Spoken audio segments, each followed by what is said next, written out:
नमो लोये सौहरिहन्ताणम् नमो लोये सौहृदानम् नमो लोये सौभागिर्याम् नमो लोये सौज्यायाम् नमो लोये सौत्रिकावती सावनम् ओंकारमिन्दु संयुक्त नित्यम् जायन्ति योगिनः कामदमोक्षदं चैव ओंकाराय नमो नमः मङ्गलम् भगवान् विरो मङ्गलम् गौतमोऽग्नि मङ्गलम् कुन्कुण्डारि भुजेन्द्रमोसु मङ्गलम् नमः समरिसाराय स्वानुभूत्या तथा स्थिति स्वभावाय भवाय सर्वाः विभाव नियुद्ध निराधार।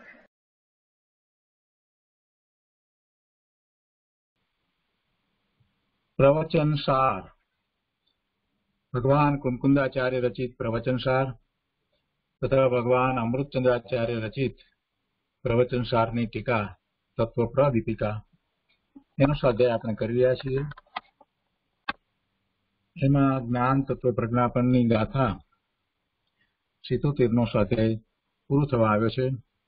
આચાર્ય ભગવાનની 77મી ગાથા એનો અન્વયાર્થની ટીકા અને ભાવાર્થ આપણે કર્યા। તે પછી તેની ઉપર પૂજ્ય ગુરુદેવ કાંજી સ્વામીએ જે વિસ્તાર કર્યો છે તેનો ઘણો ભાગ પૂરો કર્યો છે। હવે આજે પૂજ્ય ગુરુદેવ 77મી ગાથાના ભાવાર્થ ઉપર જે વિસ્તાર કરે છે તે આગળ લઈશું અને તે પછીથી 78મી ગાથા આપણે શરૂ કરીશું। એટલે પૂજ્ય ગુરુદેવ 78મી ગાથા ઉપર જે વિસ્તાર કરે છે તેનો કેટલોક ભાગ આપણે લઈશું।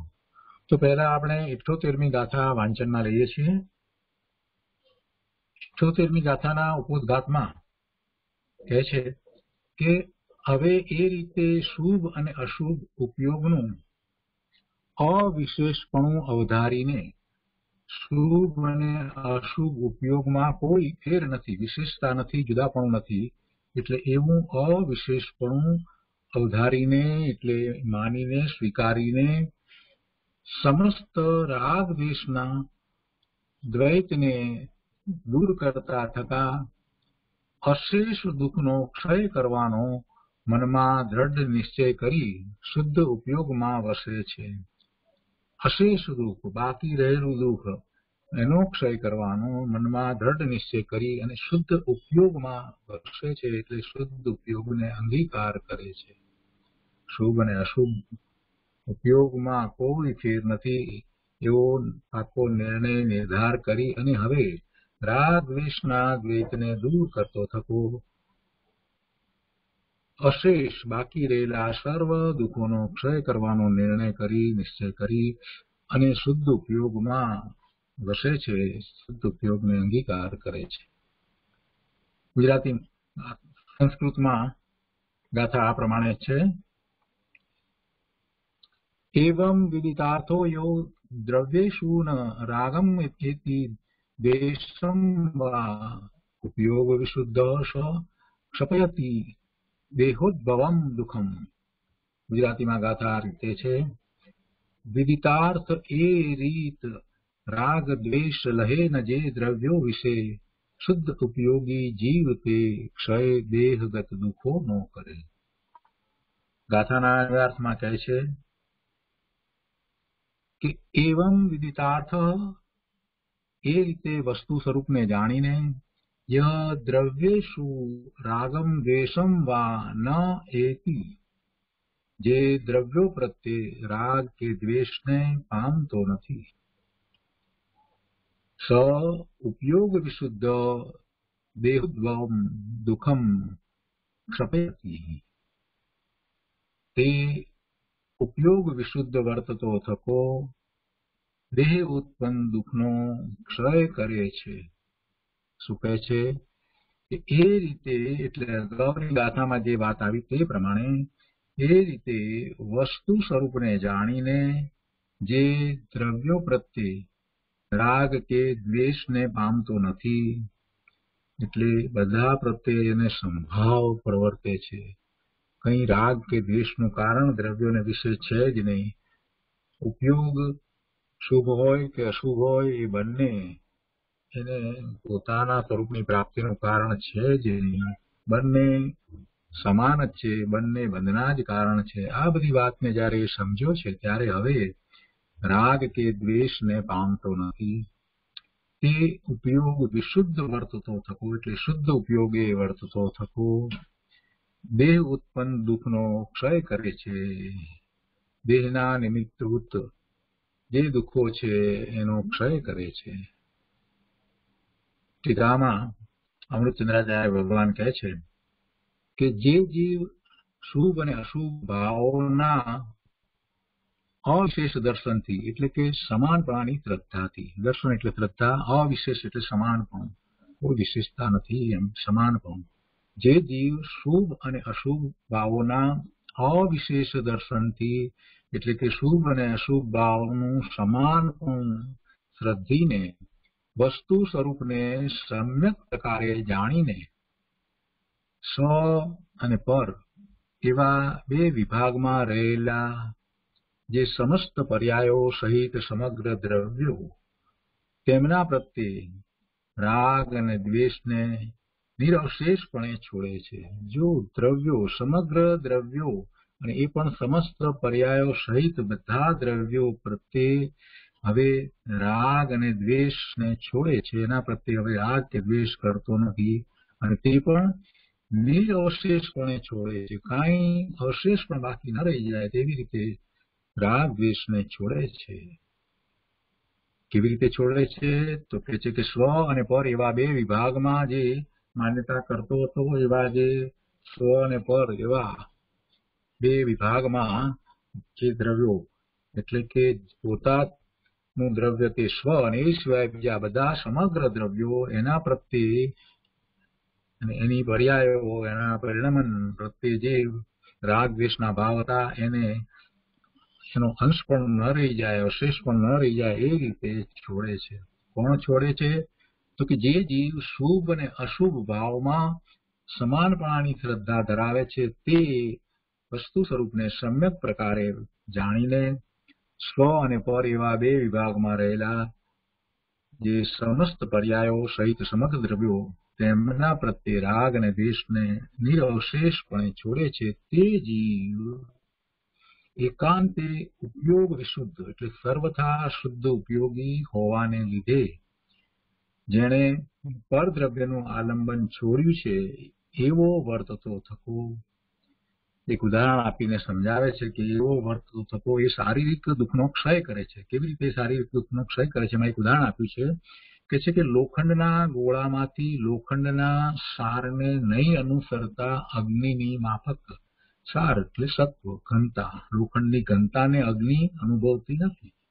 અગ્નિ લોખંડથી જુદી છે, એટલે લોખંડના ગોળામાંથી લોખંડના સત્વ, ઘનતા, કઠિનતા વગેરે સાર એને અગ્નિ અનુભવતી નથી, નહીં અનુસરતા એવા અગ્નિની માફક પ્રચંડ ઘણના ઘા જે લોખંડ ઉપર પડે છે તેને ખરેખર અગ્નિ હવે એ સહન કરતી નથી, એટલે કે એને એ સહતી નથી. એવી રીતે લોખંડના ગોળામાંથી લોખંડના સારને નહીં અનુસરતા અગ્નિની માફક પ્રચંડ ઘણના ઘા સમાન આ જીવ પણ એ શારીરિક દુઃખોનો ક્ષય કરે છે, એટલે કે જીવ શરીરથી એ જ રીતે પોતે ભિન્ન પોતાને અનુભવે છે, તેથી એ પણ શારીરિક દુઃખોને હવે અનુભવતો નથી, ભોગવતો નથી, એમ શારીરિક દુઃખોનો ક્ષય કરે છે. જેમ અગ્નિ લોખંડના ઉષ્ણ ગોળામાંથી લોખંડના સત્વને ધારણ કરતો નથી, તેથી અગ્નિને પ્રચંડ ઘણના ઘા પડતા નથી, તેમ પરદ્રવ્યને નહીં અવલંબતા આત્માને શારીરિક દુઃખનું વેદન હોતું નથી. માટે આ જ એક શુદ્ધ ઉપયોગ મારું શરણ છે. આ જ એક શુદ્ધ ઉપયોગ મારું શરણ છે. તો એ રીતે ગાથા 78 છે. આમાં ભાવાર્થ નથી. તો આપણે પૂજ્ય ગુરુદેવ પાસેથી આનો વિસ્તાર સમજીએ. પહેલા 77મી ગાથાનો ભાવાર્થ જે બાકી છે ત્યાંથી આગળ વાત સમજીશું. 77મી ગાથાના ભાવાર્થમાં તો અહીંયા એમ કહ્યું છે કે જેમ સુવર્ણની બેડી અને લોખંડની બેડી બંને અવિશેષપણે બાંધવાનું જ કામ કરે છે, તેમ પુણ્ય અને પાપ બંને અવિશેષપણે બંધન જ છે. જે જીવ પુણ્ય અને પાપનું અવિશેષપણું કદી માનતો નથી એટલે કે એને એ વિશેષ જાણે છે. એ બંને ને એ સમાન નથી માનતો. પુણ્યને સારું માને છે અને પાપને ખરાબ માને છે. એમ એ બંનેમાં એ ફેર પાડે છે.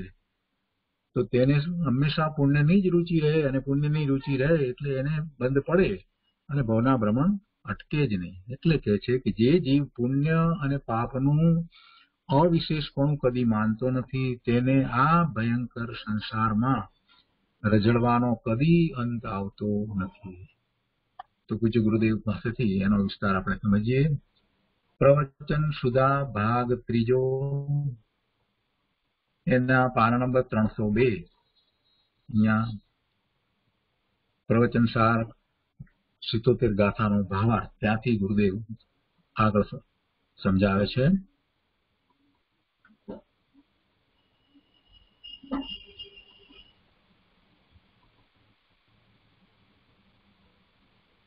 સત્યોતેર ગાથા પ્રવચન સાર એનો ભાવાર્થ. જેમ સુવર્ણની બેડી અને લોખંડની બેડી બંને વિશેષપણે બાંધવાનું જ કામ કરે છે. અવિશેષ એટલે બે બાંધવાનું જ કામ કરે છે. એમાં કઈ ફેર લોખંડની કે સોનાની સમાન જ છે બંધનના અપેક્ષાએ. તેમ પુણ્ય ને પાપ બંને અવિશેષપણે ફેરફાર વિના બંધન જ છે.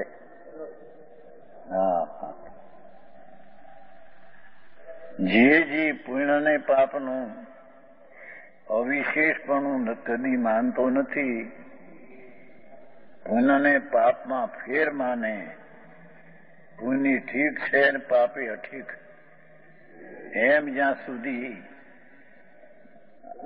માને ત્યાં સુધી એને ભયંકર સંસારમાં પુણ્ય ને પાપમાં સમાનતા ન માને અને શુભ શુભ ભાવમાં એક સરખું જ બંધન છે એમ ન માને, તેને આ ભયંકર સંસારમાં રજળવાનો કદી અંત આવતો નથી.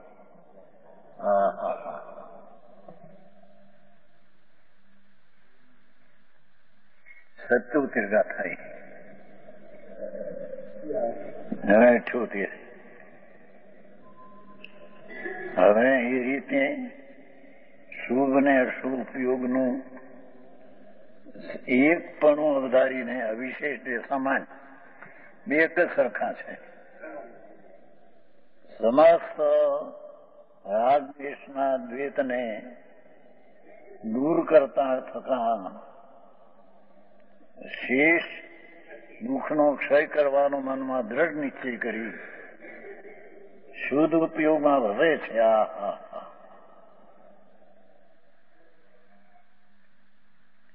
શુભ ને અશુભ બે દુઃખનું કારણ છે, બંધનું કારણ છે એમ જાણી જે આત્માના શુદ્ધ ઉપયોગ તરફમાં વસે છે એને મુક્તિ અને દુઃખનો અંત આવે છે.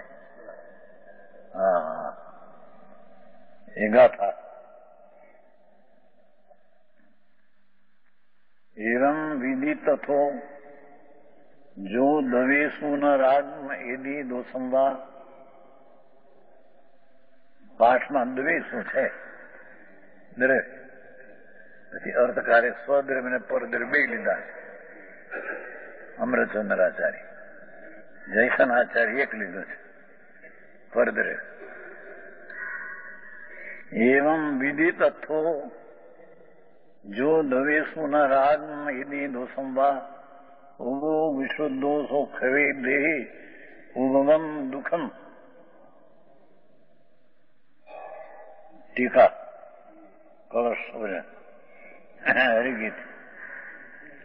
વિદિતાર્થ એ રીતે રાગ દ્વેષ લહે ન જે દ્રવ્યો વિશે શુદ્ધોપયોગી જીવ તે ક્ષય દેહગત દુઃખ નો કરે. ટીકા. જે જીવ શુભ ને અશુભ ભાવોના અવિશેષ નામ એક જ પ્રકારની સમાનપણાની શ્રદ્ધાથી ચાહે તો શુભ મહાવર્તના પરિણામ હો કે અશુભ અવર્તના પરિણામ હો, બે એક જ સમાન છે, બંધનનું કારણ છે કે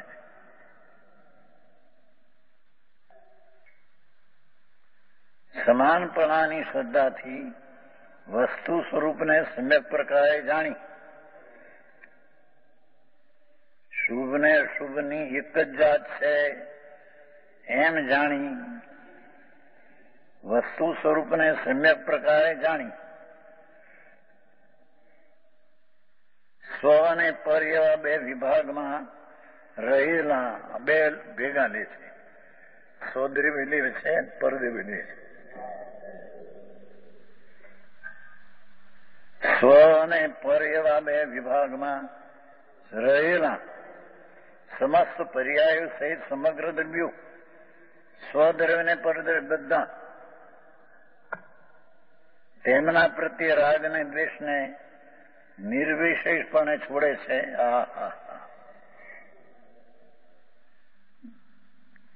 સમયસારમાં મોક્ષ માર્ગમાં આવે 7મા અધ્યાયમાં નિજ દ્રવ્ય ભલું પરદ્રવ્ય બુરું એ રાગ દ્વેષ છે.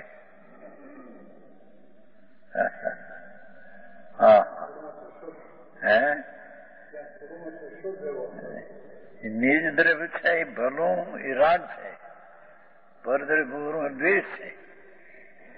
7મા અધ્યાયમાં છે.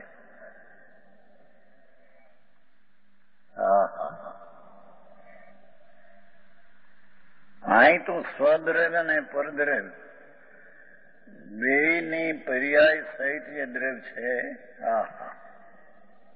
તેમના પ્રત્યે રાગ અને દ્વેષ સ્વદ્રવ્યમાં રાગ દ્વેષ નહીં પરમાય સ્વદ્રવ્ય પર્યાય સહિત છે અને તેથી મને એમાં રાગ છે, મારી ચીજ છે એમ નહીં. અને પર ચીજ છે એ મારાથી અન્ય છે એથી તે અનિષ્ટ છે એમ નહીં. અને સ્વદ્રવ્ય તે ઈષ્ટ છે.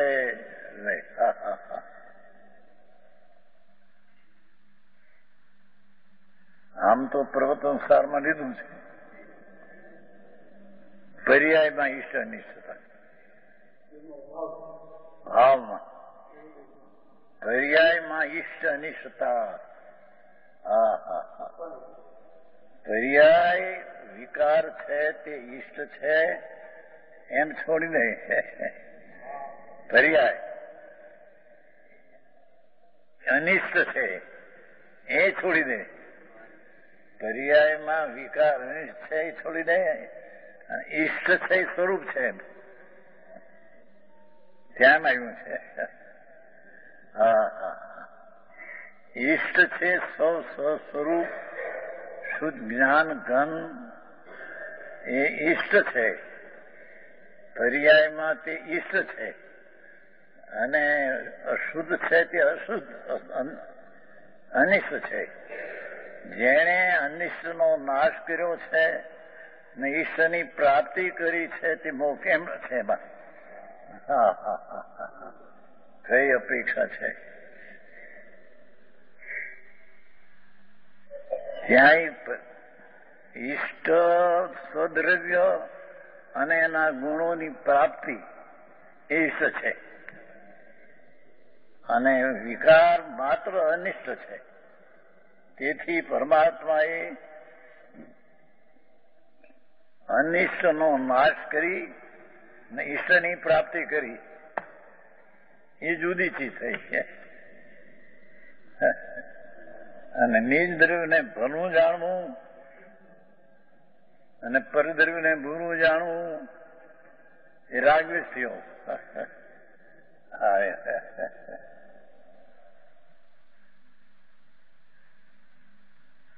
તેથી અહીં બે નાખ્યા. એ સાતમાં નાખ્યું છે અપેક્ષા છે. સાતમા જન્મ નિદ્ર ભલું બરદ્રભુ એ તો રાગવેશ થયો. હા, વસ્તુ સ્વરૂપને સમ્યક પ્રકારે જાણીને એમ કહ્યું. ભલે પોતે જેમ છે તેમ જાણે અને પર છે તેમ જાણે. પછી સ્વને પર એવા બે વિભાગમાં રહેલા જે સમસ્ત પર્યાયો સહિત સમગ્ર દ્રવ્યો, સમસ્ત પર્યાયો સહિત બધા દ્રવ્યો સ્વને પર.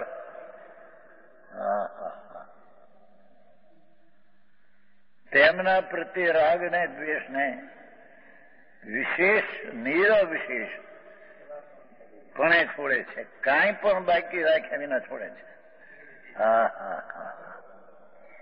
સ્વદ્રવ ઠીક છે એ પણ છોડી દે છે કે ઉપાધિ પણ છે એ જુદી વસ્તુ. નિજ દ્રવ્ય ત્રિકાળી ઉપાધિ પણ છે, પણ એ ઈષ્ટ છે, પ્રિય છે, ભલું છે, એવો રાગ તો નુકસાન કરનાર છે.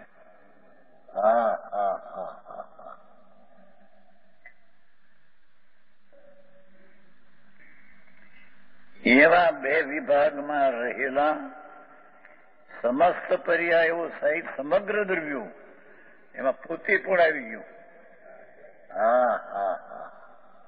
પોતાના દ્રવ્યગુણ પર્યાયમાં પણ પોતાને જાણે, પણ તેમાં રાગ અને દ્વેષનો નાશ કરે. રાગ દ્વેષ ન કરે. વિકલ્પ ઉઠાવીને આ ઠીક છે એમ ન કરે કે છે. એક શુદ્ધ દ્રવ્યને ઉપાધિ કહેવું, એક કોર અનિષ્ટનો નાશ કરીને ઈષ્ટની પ્રાપ્તિ કહેવી. પ્રવતંત્રા એ પર્યાયની અપેક્ષા છે. અનિષ્ટ એ બધી પર્યાયો જેટલી વિકાર છે બધી અનિષ્ટ છે. પર અનિષ્ટ નથી એટલું નક્કી કરવા એ વિકાર અનિષ્ટ કીધો. પર અનિષ્ટ નહીં. તેમ ઈષ્ટ જે ઈષ્ટ છે તે પ્રાપ્ત કર્યું છે. શુદ્ધ ઉપયોગની પ્રણતિથી શુદ્ધ ભાવને પ્રાપ્ત કર્યો તે ઈષ્ટની પ્રાપ્તિ થઈ અને અનિષ્ટની નાશ કર્યો. અહીં કે છે કે એ જે કહ્યું છું એ અપેક્ષા બીજી છે, આ અપેક્ષા બીજી છે. સ્વદ્રવ્યના ગુણ પર્યાય સહિત જે સમગ્ર દ્રવ્ય તેના પ્રત્યેનો રાગ ક્યાં ઠીક છે અને આ પર દ્રવ્ય દ્વેષ અથવા દ્વેષ એટલે ઠીક નથી એવું સમગ્ર પર દ્રવ્ય પ્રત્યે રાગ છોડી દે.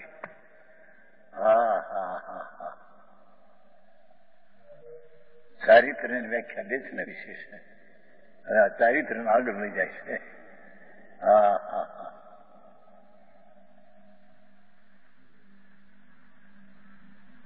આત્મામાં બીજી આવે છે. પેલું વાંચ્યું ને, પેલું વ્રતને ઈષ્ટ છે ને એ ઠીક નથી. સાતમા જન્મ બે ઠેકાણ આવે છે. એ તો બીજી અપેક્ષા છે. રાગ છે તે અનિષ્ટ છે, એના પર દ્વેષ કરવો એમ નહીં. એમ શુભ રાગ છે તે ઠીક છે એમ કરીને ત્યાં પ્રેમ કરવો એમ નહીં. એમાં સ્વદ્રવ્ય શુદ્ધ ચૈતન મૂર્તિ નિર્મળ પર્યાય સહિત દ્રવ્યગુણ છે તે પ્રિય છે, ઈષ્ટ છે એમ રાગ કરવો એમ નહીં. ભારે માર્ગ વિતરાગ.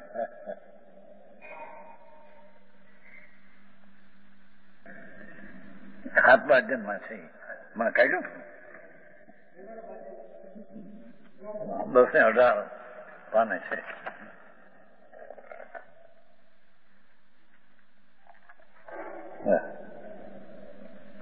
જો પરદ્રવ્યનું પરદ્રવ્ય સ્વરૂપ શ્રદ્ધાનાથી કરવાથી સમ્યક દર્શન ન થતા હોય કેવળી ભગવાન પણ તેનો અભાવ થાય. જ્યાં પરદ્રવ્યને બુરા જાણવા, નિજ દ્રવ્યને ભલું જાણવું, ત્યાં તો રાગદ્વેષ સહજ જ થયો. આ છે દીધી.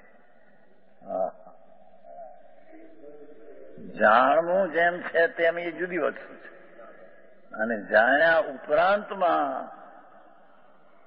આ ભલું છે ના પૂર્ણું છે એમ જ્યાં કરે તો રાગદ્વેષ છે કે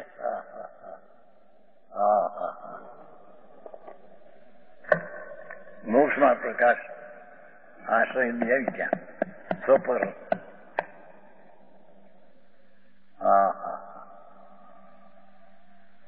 એટલે સ્વદ્રવ્ય અને એ પર્યાય સહિત સ્વદ્રવ્ય, નિર્મળ પર્યાય સહિત સ્વદ્રવ્ય, તેના પ્રત્યે પણ રાગ નહીં.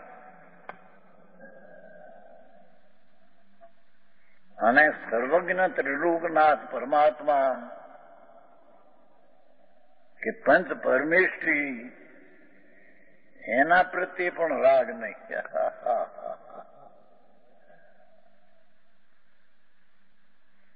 તેમ કુદેવ કુગુરુ કુશાસ્ત્ર એ પરદ્રવ્ય પ્રત્યે દ્વેષ નહીં. જાણવું જુદી વાત છે એમ કે છે. એમ તો પહેલો શબ્દ લીધો ને વસ્તુ સ્વરૂપ સમ્યક પ્રકાર જાણે, જાણવું જુદી વાત.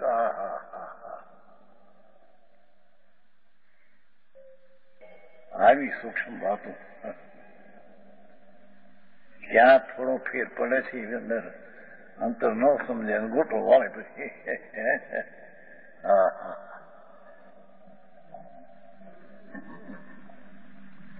સમગ્ર દ્રવ્યો તેમના પ્રત્યે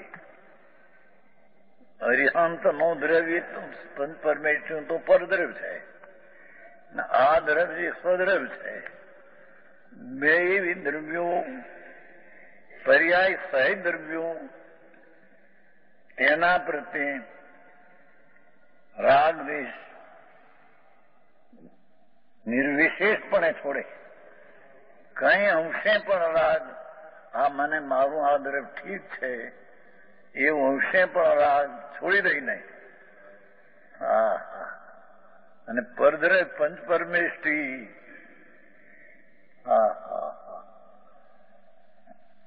પરમેષ્ઠી કે છે ને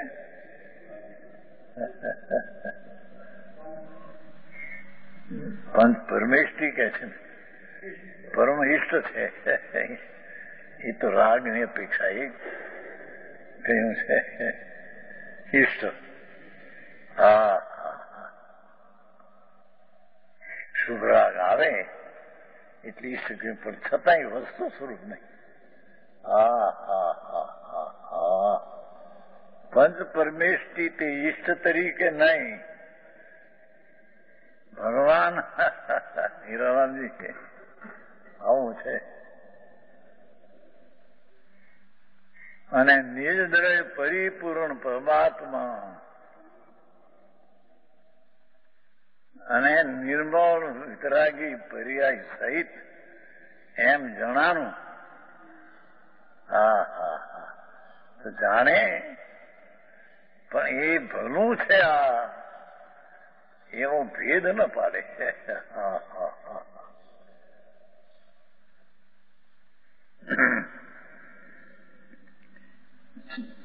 રાગ અને દ્વેષને સમગ્ર દ્રવ્યો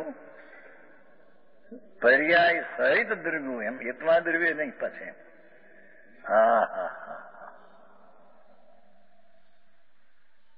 અને ત્યાં પ્રભુત્વ અનુસારમાં પર્યાય અનિષ્ટ કીધી એ અપેક્ષાથી. અનિષ્ટ કેમ કે છોડવા લાયક છે માટી. અને ઈષ્ટ વસ્તુની નિર્મળ પર્યાય પ્રાપ્ત કરી ઈષ્ટ છે. અનિષ્ટનો નાશ કર્યો અને ઈષ્ટની પ્રાપ્તિ કરી એમ છે ત્યાં. ત્યાં આગળ ઇષ્ટ અનિષ્ટનો અર્થ રાગ દ્વેષ નહીં. ત્યાં ઈષ્ટને પ્રાપ્તિ કરી, પૂર્ણાનંદની દશાને પ્રાપ્ત કરી, અનિષ્ટ એવા વિકાર ભાવનો નાશ કર્યો.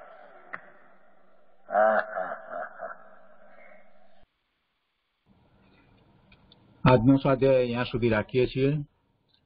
78મી ગાથાનો વિશેષ વિસ્તાર આપણે આવતા સ્વાધ્યાયમાં લઈશું. હવે સુખધામ બોલીએ. સુખધામ અનંત સુખ